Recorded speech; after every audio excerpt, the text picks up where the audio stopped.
नमस्कार मित्रांनो, तोही रे माझा मितवा या मालिकेच्या पुढच्या भागामध्ये ईश्वरी आता ताराच्या केबिनमध्ये आलेली असते आणि तेव्हा ते पेन ड्राईव्हमधील आता ते जे राकेशचं बोलणं आहे तर ते राकेशचं बोलणं ऐकते. राकेश कुठल्या तरी बिझनेसबद्दल बोलत असतो आणि आता ईश्वरीने ते सर्व ऐकलेलं असतं, कारण ताराच्या हातातून तो पेन ड्राईव्ह आता तिने ओपन केलेला आहे आणि त्याच वेळेस ईश्वरी तेथे येते आणि सगळं काही बोलणं ऐकून ती ताराला विचारते की हा राजेशचाच आवाज आहे ना. तेव्हा तारा तिच्याकडे पाहत असते.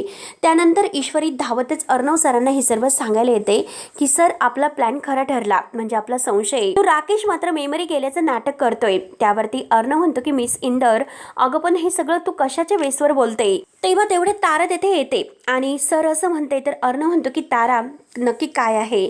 तर ईश्वरी म्हणते की सर, तिच्यामुळेच आपल्याला हे सर्व कळालेलं आहे, आपल्याला फसवतो, त्यामुळे लवकरात लवकर ह्या राकेशचं सत्य आहे तर ते आपल्याला सगळ्यांच्या समोर लवकरात आणावंच लागेल, कारण तारामुळे आज मात्र सगळं काही हे रिपोर्ट म्हणजे प्रूफ आपल्याला मिळालेले आहे.